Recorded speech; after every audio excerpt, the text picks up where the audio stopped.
Ben là. Hey, salut tout le monde. S'il y a un épisode que ça faisait longtemps que je voulais faire, c'est celui-ci. Ben là. Ouais, je suis actuellement au cœur de la citadelle de Québec. Ben là. Ben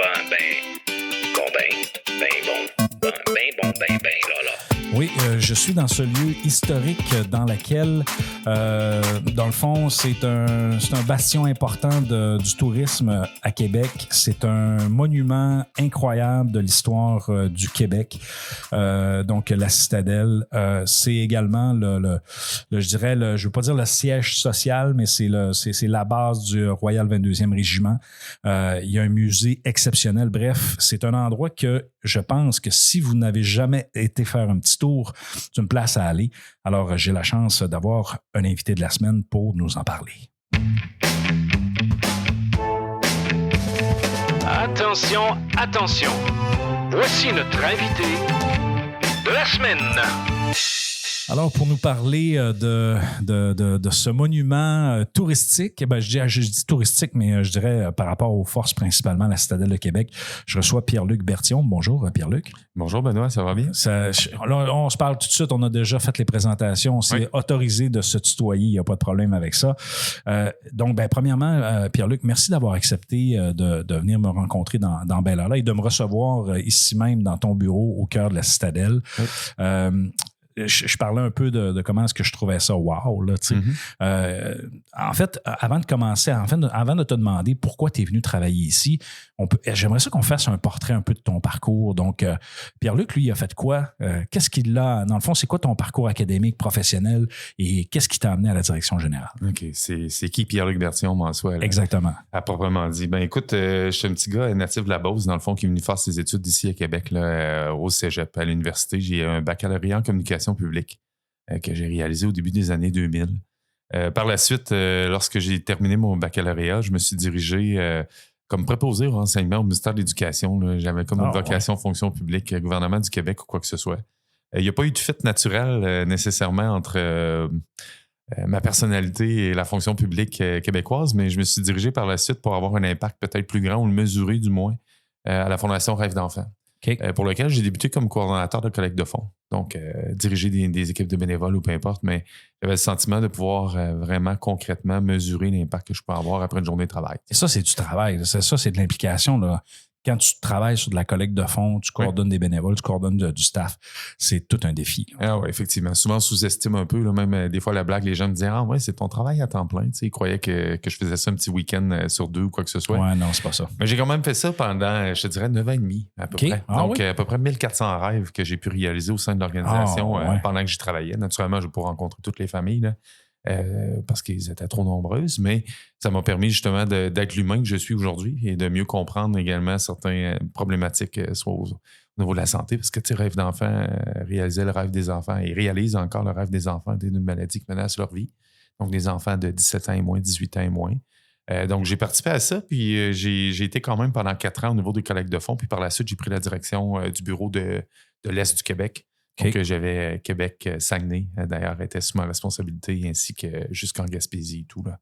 Donc, j'ai participé à ça. Puis par la suite, j'avais le goût peut-être de changer un peu de profil. Fait que je suis allé à la Fondation des maladies du cœur et l'AVC, encore une fois en philanthropie, pour lequel je me suis accompli également à ce niveau-là, au niveau de la mission et tout ça. Je suis resté un petit peu moins longtemps là-bas parce que l'opportunité à la Citadelle de Québec est arrivée par la suite.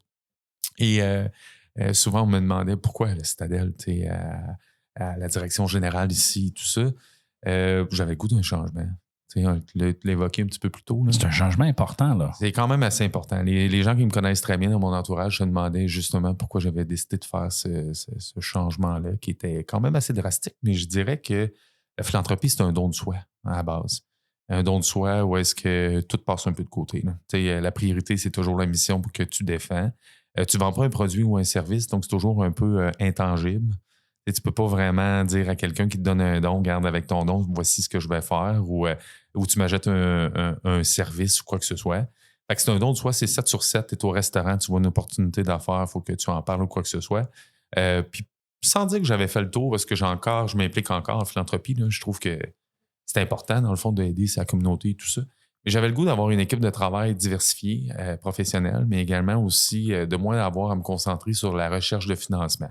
Bon, c'est un peu drôle là, dans le contexte qu'on parle, là, quand on sait que la culture n'est pas nécessairement la priorité de nos gouvernements actuels, mais d'avoir quand même un volume de sources de revenus dans une billetterie ou quoi que ce soit, ben, je me disais que c'est un autre modèle. J'avais le goût de me lancer un peu dans le vide, dans un monde qui m'était inconnu parce que j'avais aucune connaissance du monde militaire à ce moment-là. Et c'était la première fois également qu'il dotait mon poste comme directeur général ici à la Citadelle pour différents programmes. Historiquement, c'est un officier, je pense, qui était là 2-3 ans, c'est ça? Oui, c'est en plein ça. Généralement, on avait un directeur, dans le fond, au musée, à proprement dit, qui s'occupait des affaires muséales et tout ça. Là. Donc, lui, il était civil. Ça faisait un bon 4-5 ans qu'il était là. OK. Et on avait un militaire en service qui s'occupait des autres programmes que je m'occupe à l'heure actuelle. Donc, je suis venu prendre en charge, dans le fond, oui, la régie du Royal 22e Régiment, l'ensemble de l'administration des messes ici à la Citadelle Québec. Là, quand je dis messe, là, on va appeler ça comme un club privé restaurant-bar. Là, parce que souvent, le monde font référence un peu à la messe, là, mais là, on parle d'un messe. Donc, qui est un club privé pour lequel un militaire doit devenir membre obligatoirement du moment qu'on entre dans les Forces armées canadiennes. Donc, il y a beaucoup d'activités de divertissement qui ont lieu à l'intérieur. Et puis, la régie du Royal 22e Régiment, qui est un peu... comment je pourrais dire? C'est difficilement comparable, mais je pourrais le comparer à, exemple, quand on a un comptable agréé, mais on fait partie d'un ordre professionnel, ben, les militaires en service qui appartiennent au Royal 22e Régiment doivent payer une cotisation à leur régie pour qu'on puisse assurer la pérennité du régiment, soit dans des activités de cohésion, mais aussi dans des activités sociales pour qu'ils puissent se réunir. Je te dirais, exemple, un tournoi de hockey, un tournoi de golf. Donc, c'est tous des fonds non publics parce qu'on comprend que c'est une cotisation de déduction à la source du militaire qui travaille. Donc, lui, il reçoit sa paye, il paye une cotisation directement à la régie. Et moi, j'ai la responsabilité d'administrer ces fonds-là selon une politique puis des règles en place, en plus du musée également aussi. Donc, ça, c'est là qu'on fait la différence entre fonds publics et fonds non publics. C'est en plein ça. Fait que moi, dans le fond, je suis un peu le responsable à la direction ici de la Citadelle de l'ensemble des fonds non publics de la Citadelle de Québec pour les 3 messes, le musée et la régie du Royal 22e Régiment. Donc, tu t'occupes de... faut que ça roule, faut que ça opère. C'est sûr que ça doit apporter quand même un défi. Est-ce que toi, tu as des militaires sous ta gouverne? Ou... Oui, j'en ai une quinzaine approximativement. Plus ceux qui travaillent dans les messes sont des militaires en service ici aussi à la Citadelle de Québec. Est-ce que tu ressens des fois le fait que tu sois un civil? Puis, tu sais, dans le fond, on s'entend, les militaires, c'est quand même une communauté serrée. Oui. C'est des gens qui vivent des situations quand même qui sont pas toujours évidentes. Puis, tu sais, il y a des amitiés, je pense, parce que, tu sais, quand ils vont au front, ben, tu sais, tu comprends ce que je veux dire. Ouais, donc, quand ils doivent collaborer avec toi, est-ce que tu sens des fois une difficulté? Est-ce que ça se passe bien? Ben là, aujourd'hui, oui. Je dirais que oui. Initialement, en 2019, c'est sûr que je n'étais pas one of the boys. Hein, dans le sens, c'est sûr et certain que moi, je suis arrivé ici et j'ai eu des rôles et responsabilités définis. Et j'avais pas fait de phase avec eux où j'avais pas été dans le clos, entre guillemets. Là. J'utilise leur champ lexical. Et puis, il y a aussi toute la notion de terminologie également aussi. Tu l'exprimais un peu tantôt. Le monde militaire, c'est un monde un peu en parallèle du monde civil. Et pourquoi? Parce qu'ils ont accès à l'ensemble de leurs services de leur côté, que ce soit au niveau de la santé, au niveau de la police militaire, quoi que ce soit. Ils ont leur système judiciaire. Donc, tant si longtemps qu'ils sont dans le monde militaire, ils ont accès à ces services-là pour lesquels le civil n'y a pas accès ou vice-versa. Donc, il se crée quand même un monde un peu en parallèle entre les deux. Puis c'est sûr et certain que, comme moi, comme civil, quand j'arrive avec des gens qui sont en uniforme, ben, il y a toute la notion d'apprendre c'est quoi leur culture, leurs coutumes, leur patrimoine immatériel aussi. La manière qu'ils discutent, la hiérarchie également aussi, donc la pyramide, dans le fond, de l'armée, de comprendre les grades, leur fonctionnement, de qui répond à quoi. Oui, il y a le grade, mais il y a les fonctions. Quand je suis rentré, on me disait le sergent-major régimentaire d'une unité, c'est un adjudant-chef. OK, mais s'il est adjudant-chef, pourquoi qu'on l'appelle sergent-major alors qu'il y a des sergents qui sont sous sa responsabilité? Donc, il y avait cette notion-là. Moi, je suis tout mêlé. J'avoue que c'est compliqué, là, mais... Non, mais tu sais, tu vois, là, moi, je connais un caporal qui est mon beau-frère, puis tu sais, c'est le seul niveau que je connais. T'sais. Grosso modo, là, quand tu prends les grades, dans le fond, tu commences en bas, tu as le soldat, tu as le caporal, tu as le caporal-chef. Après ça, tu tombes dans les sous-officiers, donc tu as le sergent, l'adjudant-maître, l'adjudant-chef. OK. Donc, là, déjà là, tu dis, il y a un sergent, dans les sous-officiers, mais l'adjudant-chef, qui est le boss de tout ce beau monde-là que je viens d'énumérer, ben lui, sa fonction, c'est d'être sergent-major. Mais tu te dis, pourquoi que sa fonction, c'est d'être sergent-major si son grade, c'est d'être adjudant-chef? Donc, c'était des questions que j'avais qui me venaient à l'esprit régulièrement, puis de comprendre que le grade n'est pas nécessairement la fonction que le grade exerce. Donc, c'est de voir, mais les terminologies sont souvent les mêmes. Fait que c'est quand même complexe. Mais c'est bon ce que tu dis parce qu'on fait une différence entre la fonction, dans le fond, ce qu'ils font, à leur niveau hiérarchique, en quelque sorte. En quelque sorte, oui. Donc, mais quand tu entends les deux un arrière de l'autre, quand on parle de la fonction, ben, tu ne peux pas faire la corrélation avec le grade automatique sans vraiment connaître le milieu dans lequel tu te trouves. Donc, ça, c'était mon défi. Toi, tu arrives dans ça, puis tu dois composer avec ça. Sur le plan organisationnel, quand on arrive dans une entreprise traditionnelle, appelons ça comme ça, le traditionnel, c'est-à-dire une entreprise civile, tu as une structure, on apprend les fonctions, on sait comment ça fonctionne souvent quand tu as de l'expérience, puis quand tu as étudié un peu là-dedans. Puis là, tu arrives dans un contexte où tu dois composer avec le système militaire, qui est très organisé, très hiérarchisé, très structuré. Et là, tu arrives avec un profil comme le tien, sort de la philanthropie, très humain. Non, mais tu corrige-moi si je me trompe. Non, tu as été parfaitement dessus. Donc, très humain. Écoute, je suis obligé de te dire que ça prenait un profil de même. Parce que si t'arrives avec quelqu'un qui arrive et veut tout changer demain matin, c'est impossible. C'est sûr que mon style de leadership était plus latéral là, que hiérarchique. Là. Ça a peut-être été un défi un peu en soi au début de mon côté parce que comme tu arrives dans un monde militaire avec une hiérarchie établie, moi j'ai été invité à participer à certains comités de gouvernance régimentaire. Parce que tu sais, le régiment, c'est quoi? Là? C'est 2300 membres actifs, 5000 retraités. Donc, les retraités qui ont servi au régiment, naturellement, ils peuvent revenir, c'est pas qu'ils redeviennent militaires, mais je me souviens que le dicton un peu du Royal 22e Régiment fait en sorte que c'est des gens qui ont appartenu au régiment, puis pour lesquels, s'ils veulent y prendre une place dans une activité XYZ sociale, ils vont toujours être les bienvenus, puis ils vont toujours être bien reçus, quoi que ce soit. Donc, ils ont leur... Ça, c'est-tu comme ça dans d'autres régiments? Est-ce que c'est typique au 22? C'est sûr que les 22, ils sont localisés à la même endroit à Valcartier pour la plupart, ce qui aide beaucoup. Si on compare à d'autres régiments, il y a certains régiments qui se trouvent un peu partout au pays, donc c'est plus difficile d'organiser ou de voir. Oui, le côté virtuel est devenu possible depuis la pandémie, mais la particularité du Royal 22e Régiment, c'est que tu as 3 bataillons qui sont directement de la régulière à temps plein à Valcartier, ici à Québec. La maison mère est située ici à la Citadelle, là, vous l'avez appelée...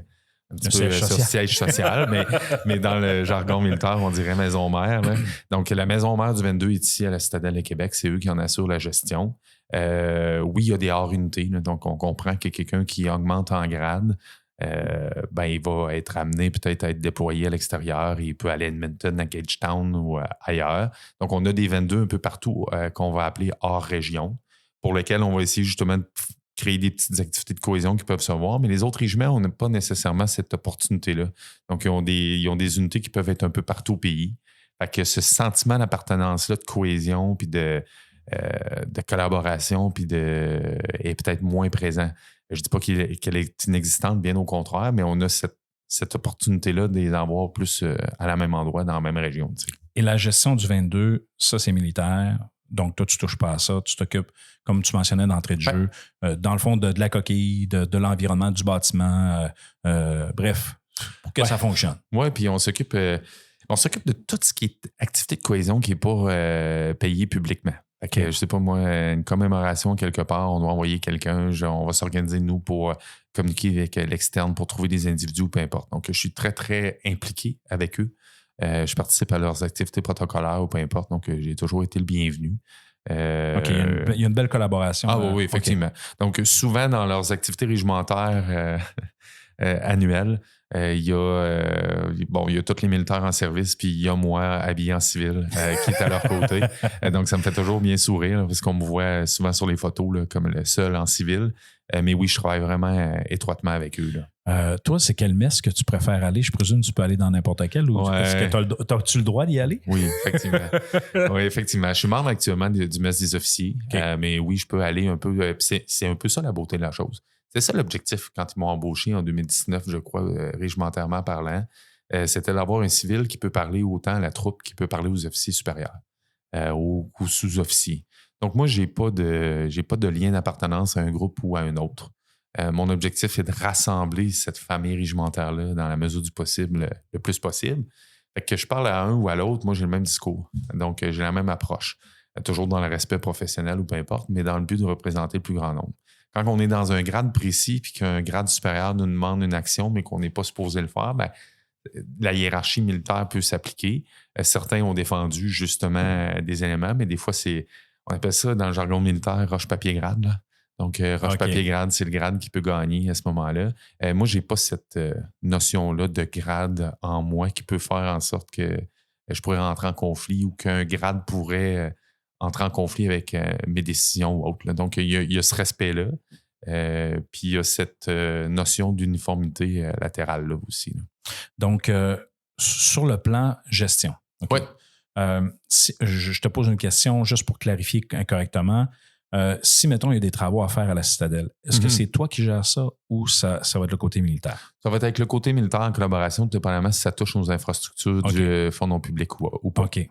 Donc, les messes, le musée, ou peu importe. Mais comme on cohabite, c'est gros à Citadelle, mais c'est petit. Hein? Oui. Donc, il y a un chef militaire, il y a un chef civil. Okay. Donc, on se parle, on est en collaboration, puis on parle avec les mêmes personnes.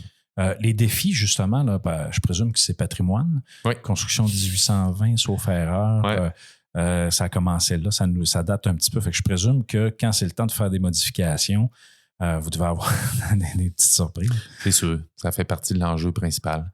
Les sources de financement également aussi, là, donc, sont parfois difficiles parce que dans un bâtiment patrimonial, on le sait, on enlève une pierre puis on y découvre certains vices.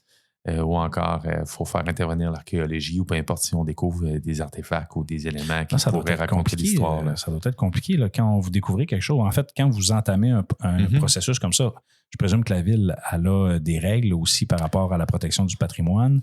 Donc là, ça doit être tout un défi. Là. C'est sûr que on est entouré avec Patrimoine Canada ou peu importe. On est en lieu de la défense nationale ici. Donc, on est vraiment dans un lieu fédéral. Okay. Donc, le municipal peut porter des recommandations, mais on a quand même la latitude de pouvoir prendre les décisions qui nous concernent. Toutefois, on a quand même le BIF là, qui mon erreur, là, mais je serais pas capable de te dire l'acronyme. C'est comme un acronyme interne. Okay. Le BIF, ça se trouve être l'organisation, dans le fond, qui évalue la valeur patrimoniale d'un bâtiment du ministère de la Défense ou également au niveau du gouvernement fédéral. Fait que le BIF, généralement, on va lui envoyer des trucs, on va nous envoyer des recommandations, des normes à suivre. Donc, ils sont plus experts que moi ici là, pour faire ça. Donc, ils vont nous faire des rapports historiques ou quoi que ce soit en lien avec les raisons de la construction, à quelle époque, quel moment. Donc, ils vont aller creuser justement dans l'histoire. Donc, c'est leur section département qui s'occupe, dans le fond, de faire des recommandations par rapport à ça et le suivi. Là. C'est bon. Donc, mais oui, c'est plus complexe que de bâtir un nouveau bâtiment. Malgré qu'on dit ça, mais il y a d'autres enjeux. Là. C'est juste que le nôtre concerne plus le patrimoine. Tu dis que la Citadelle, c'est petit mais grand. En fait, grand mais petit en même temps, effectivement. Ouais. La forme est quand même assez particulière. Ouais. C'est dans le sol. On sait que ça a été construit dans une autre époque. Aujourd'hui, ça serait impossible à faire. Quand c'est le temps de travailler sur le volet un peu plus muséal, tourisme, ainsi de suite, là, j'aimerais ça que tu nous en parles un peu parce que veux pas. Là, on parlait du côté militaire, les particularités. Mais là, maintenant, on a le volet touristique parce que, premièrement, Québec, c'est quand même une destination touristique mondiale, on va se le dire. Donc, une panoplie de visiteurs qui viennent un peu partout. Comment ça se passe avec le musée? Qu'est-ce qu'on est capable de découvrir à l'intérieur de ça? Puis, tu sais, dans le fond, si je veux vivre une expérience touristique, là, en passant, j'invite tous les Québécois, tous ceux qui sont ici au Québec qui nous entendent, venez voir ça au moins une fois si vous ne l'avez jamais vu. Là, je pense un investissement. Moi, j'ai la chance de l'avoir vu, de l'avoir visité. Donc, j'aimerais ça que tu nous en parles de ton œil. Ah oui, assurément. Oui, c'est une destination. Nous, on s'appelle souvent le Gibraltar d'Amérique. Là. Construite en 1820-1830. À l'époque, c'est les Britanniques, après la guerre contre les Français, quand ils ont gagné, ils ont eu peur de l'invasion des États-Unis. qui avait essayé de conquérir Québec à quelques reprises, puis ils ont bâti la citadelle. Elle n'a jamais été utilisée, donc on n'a jamais eu besoin d'utiliser la citadelle pour défendre le pays ou peu importe. Toutefois, on ne se cachera pas qu'aujourd'hui, la citadelle serait désuète en cas de conflit avec nos voisins du Sud. Mais n'empêche, visite touristique super intéressante parce que c'est encore une garnison militaire active. Donc, première chose, des fois, quand on compare avec d'autres citadelles au pays, je pense à celle d'Halifax, c'est de l'interprétation maintenant qu'on y fait à l'intérieur. Donc, les gens qui s'y retrouvent ou peu importe, c'est soit des gens employés qui reconstituent la réalité de l'époque ou quoi que ce soit, alors qu'ici, quand on voit un militaire déambuler à l'intérieur de la citadelle, on sait qu'il est en train de faire une tâche, une fonction ou quelque chose en particulier. Là. C'est un vrai. Je te raconte une anecdote. Okay? Vas-y. L'été passé, je me promène avec mon beau-frère qui est habillé en militaire parce qu'il est basé ici à la citadelle. Puis on fait le tour et là, on entend un touriste, en fait une dame, dire à son mari, je présume que c'est son mari, « Regarde le figurant. » Il est habillé en militaire. Là, il me regarde. Il dit, hey, je suis un vrai militaire, tu sais. Arrête ça, tu sais. Puis là, moi, je suis parti à rire. Lui, il est insulté un peu. Puis je le comprends parce que, effectivement, c'est pas des figurants. Non, donc, c'est des vrais militaires. C'est des vrais militaires. Donc, c'est vraiment une garnison militaire active. Donc, la raison, tout l'ensemble des visites qu'on offre ici à la citadelle sont des visites guidées.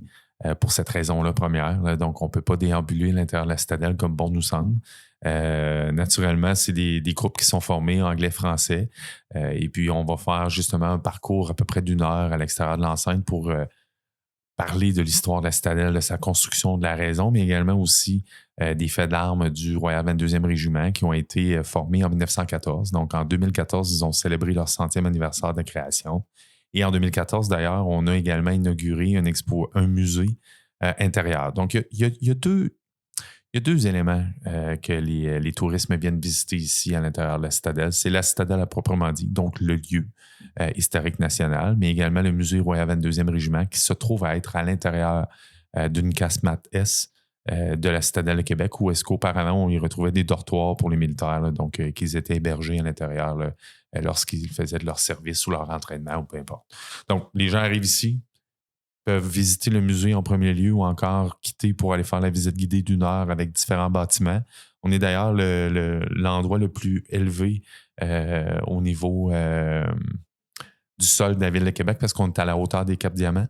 Okay. Donc, on a la plus belle vue d'un point de vue naturel sur Québec. Donc, on va voir le Bastion du Roi, on voit le fleuve au loin, l'île d'Orléans et tout. Donc, ça permet même de comprendre pourquoi à l'époque, il avait décidé de bâtir une citadelle ici. Parce qu'on s'entend que dans les années 1800, la guerre se passait souvent par bateau vers la voie navigable du fleuve Saint-Laurent. Donc, à l'endroit où on se trouve, on est réellement bien placé pour voir l'ennemi entrer, dans le cas qu'il y a quoi que ce soit qui se passe. Donc, il y a toute cette visite-là qui est donnée à l'extérieur des murs. On rentre dans quelques bâtiments, soit la prison, l'ancienne poudrière française également. Donc, il y a la muséologie qui est à l'intérieur sur le parcours. Puis après ça, on laisse la clientèle touristique aller voir justement une chronologie. Je vais dire ça comme ça. Construction de la citadelle en premier lieu. Ensuite, les faits d'armes dans le fond du Royal 22e, en commençant par la Première Guerre, Deuxième Guerre, Guerre de Corée, l'Afghanistan.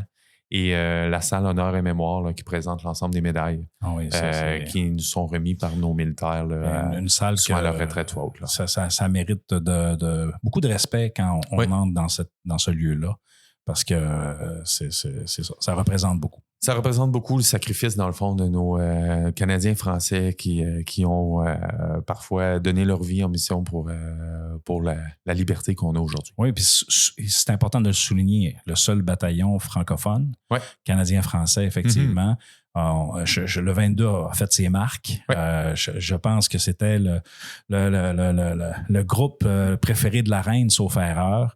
Je pense que la reine a même offert un cadeau au 22. Oui, dans les années 50. Là, je savais que vous alliez me poser cette question-là. Je l'attendais. Ça semble. Oui, effectivement. Donc, oui, Baptiste, dans le fond, qui est un bouc régimentaire. Donc, il est de coutume au niveau des Welsh en Angleterre, peu importe, d'avoir une mascotte, mais une mascotte vivante. Donc, nous, dans le cas du Royal 22e Régiment, c'est un bouc. Et ce bouc-là, il s'appelle Baptiste. Donc, depuis 1950, on a un mini-élevage du bouc régimentaire. Et je tiens à rappeler, là, surtout à ceux qui nous écoutent, là, que c'est pas nos fonds publics. Je vous ai fait la notion fonds publics, fonds non publics tout à l'heure. Là. Donc, c'est réellement les bénéfices générés à la billetterie du musée, là, dans le fond, qui permettent l'entretien du bouc. Je le dis tout le temps d'emblée là, pour pas que les gens croient à tort. Notre argent public. Que l'argent public, c'est en fait ça. Donc, c'est pas le cas du tout. Là. Donc, ça ne serait pas supporté autrement que par les billets des fonds non publics. Donc, il y a une partie des visiteurs et du coût du billet, dans le fond, qui sert à l'entretien du bouc régimentaire, mais qui fait partie de l'ensemble des activités protocolaires également du 22, là, soit changement de commandement ou encore quand on fait le droit de cité avec la Ville de Québec pour son anniversaire au début du mois de juillet de chaque année, le bouc est là. Puis d'ailleurs, il est à la rencontre du grand public également aussi, là, tout le temps du 24 juin jusqu'au septembre à tous les jours à 10 heures. Là, donc, les tourismes qui déambulent dans la citadelle avec une visite guidée là, peuvent le croiser, prendre une photo avec lui ou autre. Non, c'est des nuances que quand tu arrives puis que tu as la chance que quelqu'un t'en parle, puis que là, tu es capable de comprendre un peu qu'est-ce que ça signifie aussi. Puis, tu sais, souvent, on parle du français au Québec, entre autres, puis, tu sais, veut pas dans les forces. Il y a des anglophones aussi, il n'y a pas juste des francophones. Puis je pense que le 22 a des faits d'armes qui sont, qui pourraient être soulignés. Sérieusement, moi, si j'avais la chance de faire une série sur le 22 de balado dédié à eux autres, je le ferais parce que ça le mérite. Il y a de quoi être fier de nos 22. C'est sûr que vous allez me dire que je suis vendu, que j'ai un biais, mais il faut le reconnaître. Puis je trouve ça important. Oui, puis mais bien souvent, on passe un peu leur histoire sous silence, puis je pense que ça mérite justement d'être soulevé, puis d'être parlé, puis d'être commémoré pour qu'on s'en souvienne le plus longtemps possible. Je l'ai dit tantôt, là, c'est souvent grâce à des individus comme eux là, qu'on peut avoir la liberté qu'on a aujourd'hui. Dernière question, parce qu'on a abordé déjà beaucoup de thèmes. Il se passe quoi avec la citadelle dans le futur? Parce que on vit quand même des changements dans notre société, puis ça évolue. Donc là, on s'attend à quoi? Y a-t-il des projets de développement? Y a-t-il une vision? Y a-t-il quelque chose qui s'en vient qui pourrait nous surprendre? Bref. Écoute, je suis un visionnaire à proprement dit. Là, mes équipes, des fois, sont un peu étourdies de m'entendre. Puis des fois, il y en a qui me prennent au mot puis ils veulent passer à l'action tout de suite. Non, mais la citadelle, j'aimerais ça qu'on puisse la découvrir puis la reconnaître un petit peu plus au niveau des gens locaux. Force est de constater, dans le fond, que oui, le tourisme à Québec est présent, mais c'est beaucoup des gens de l'extérieur. Donc, les gens souvent sont venus soit dans le cadre du secondaire, dans le cadre d'une activité éducative ou encore scolaire. Donc, j'aimerais que les gens puissent la voir comme une destination, une activité familiale ou à faire ou à revisiter, du moins. L'autre chose également qu'on essaie de faire, c'est qu'on va travailler sur un agrandissement du musée dans les prochaines années. Ah oui? Donc, nos plans de vie sont faits. Pourquoi? Parce qu'on a parlé de garnison militaire active. Là, donc, c'est un peu la citadelle est encore aujourd'hui un peu le centre des congrès des Forces armées canadiennes. Okay. Et je te dirais que lorsqu'on a des groupes soit scolaires ou encore corporatifs qui viennent à l'intérieur de nos murs, des fois, on n'a pas les infrastructures ou l'installation parce que bon, il y a déjà une conférence militaire qui a lieu ou qui prend part à l'intérieur des murs. Fait qu'on va se doter réellement de salles et de programmes éducatifs plus adaptés en fonction de la clientèle qui nous visite. Ça va nous permettre de les garder en nos lieux un peu plus longtemps. On parlait de financement dans un peu des musées tantôt. Je disais que c'était pas le financement public n'était pas toujours très, très présent, mais il faut diversifier nos sources de financement. Donc, notre mission est de conserver notre patrimoine, nos collections, nos archives, de les mettre en valeur pour que les gens connaissent et n'oublient pas. Mais en même temps, on n'a pas le choix non plus d'amalgamer le tout avec une nouvelle source de revenus autonome. Et des fois, les groupes scolaires, les groupes corporatifs, dans le but de le faire découvrir. Donc, on doit s'adapter. On doit changer un petit peu notre vision de visite touristique standard pour essayer d'avoir des gens qui viennent passer leur journée ici en apprenant l'histoire, oui, du 22 et de la citadelle dans un cadre un peu différent que le tourisme. Donc, c'est ce que cet agrandissement-là va probablement pouvoir nous permettre là, d'aller chercher une plus grand éventail, soit des réunions d'entreprise ou quoi que ce soit, avec une visite guidée ou quoi que ce soit, avec des locations de salles, des fêtes d'enfants également aussi. Donc, on veut essayer d'explorer une dynamique un peu de fête d'enfants là, avec peut-être une thématique plus orientée vers les sciences que l'armée utilise ou quoi que ce soit. Donc, de venir vraiment trouver des aspects plus ludiques. On est en train de revoir là, petit à petit, là, l'an prochain, on va revoir l'exposition permanente qui est à l'intérieur de la Casmatès que je vous parlais tantôt, pour la rendre un peu plus ludique, un peu plus sensorielle également aussi par rapport aux 5 sens. Pourquoi? Parce que celle qu'on connaît là actuellement a été érigée en 2014. On était plus en 2014 à l'ère de... On prend le texte, on le met à l'intérieur d'un écran, puis on écoute ce qui se passe à l'écran. Maintenant, aujourd'hui, avec la multitude des écrans puis des interactifs qui existent, la technologie, il faut aller chercher un petit plus pour est-ce qu'on va rendre cette histoire-là puis ces artefacts-là d'une manière plus vivante pour capter l'attention, mais également aussi qu'on en ressorte plus transformé. Je ne dis pas que ce qu'on a actuellement n'est pas bien au contraire, mais il date de 2013-2014, ce qui fait en sorte qu'on va renouveler dans les prochaines années justement l'exposition qui va être rendue disponible au grand public. Le lieutenant-gouverneur, sa résidence ici? Le gouverneur général. Le gouverneur général, pardon, je me suis trompé. Oui. Donc, ça, c'est-tu quelque chose que les gens peuvent visiter ou est-ce que c'est... Effectivement. Donc, principalement au courant de l'été, eux, ils sont ouverts généralement plus en saison, là, okay. en haute saison ou peu importe. Mais oui, l'été, il est possible de faire les 2 visites. Okay. Donc, soit de la citadelle et du musée, mais également aussi de la résidence du gouverneur général. Donc, on les accueille, on propose des visites, dans le fond, de l'une ou de l'autre. Et puis, la résidence, c'est un lieu à découvrir également aussi. Je crois qu'ils prennent des réservations. Il doit y avoir des œuvres d'art dans cette maison-là. En fait, dans cet espace-là, ça doit être fantastique. Effectivement. Donc, la gouverneure générale qui vient des fois ici encore en fonction officielle, à raison de 2 ou 3 fois par année, dépendamment de son agenda. Donc, elle vient rencontrer, remettre des décorations, faire du protocole également ici en Aude. Le pape aussi est déjà venu. Le pape est déjà venu, effectivement. C'est en quelle année déjà? 2022, je crois? Oui, ça fait 2022 à peu près, là, donc, ou 2023, là, dans ces eaux-là. Effectivement, on s'en souvient. Bref, c'est un lieu à découvrir, c'est ce qu'il faut en retenir. Oui. Écoute, Pierre-Luc, merci d'avoir pris le temps. Tu reviens quand tu veux dans Ben Lala. Il faut juste m'aviser d'avance que je puisse amener le matériel. Oui.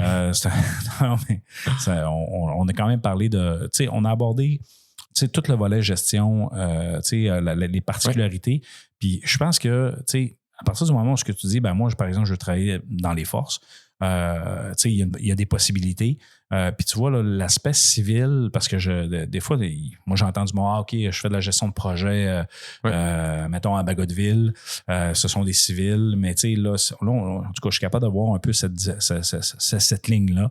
C'est sûr que ça amène son lot de défis, mais je pense que...